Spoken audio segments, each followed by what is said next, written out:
سلامونه کوچنیانو، نن غواړم تاسې ته دا دروښیم چې کله د ډیر خفګان احساس کوئ څنګه آرام او هوسا پاتې شئ. راځئ چې آرامه کینو او خپلې پښې وغځوو. موږ به له ژورې ساه اخیستو څخه ګټه واخلو چې مرسته راسره وکړي. نو تاسې هم داسې وانګیرئ چې یوه غټه پوکانه پوکوئ. سترګې مو پټې کړئ. اوس یوه ژوره ساه واخلئ او خېټه مو د یوې غټې پوکانې په څېر له هوا ډکه کړئ. 1 2 3. اوس مو د خولې له لارې هوا وباسئ. 1 2 3. بیا ساه واخلئ.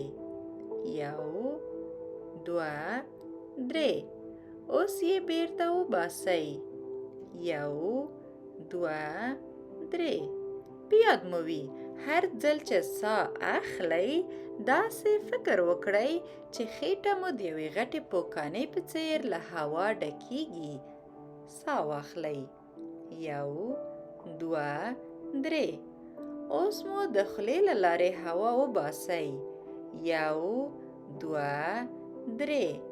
همدا عمل د یوې دقیقې لپاره ترسره کړئ. چمتو یاست؟ پیلوو یې. ساه واخلئ. 1 2 3. اوس یې بیرته وباسئ. 1 2 3. دوام ورکړئ.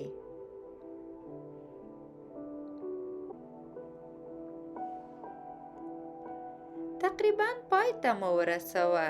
ډیر ښه. خېټه مو د یوې غټې پوکانې په څېر له هوا ډکه کړئ. ژوره ساه واخلئ. 1 2 3. اوس یې وباسئ. 1 2 3. د وروستیو 15 ثانیو لپاره همدا عمل ته دوام ورکړئ.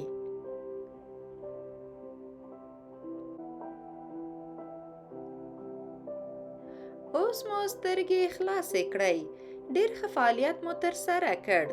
اوس نو پوه شوئ چې د احساساتو د کنټرول د آرامۍ او سکون لپاره څنګه ژوره ساه واخلئ. همدا د ساه اخیستو لپاره غوره لار ده.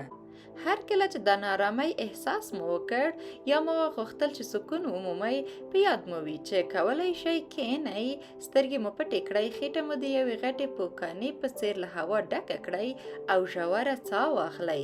دا چاره له تاسو سره مرسته کوي چې ښه احساس وکړئ. دا چې زموږ سره پاتې شوئ له تاسو ټولو څخه مننه کوو.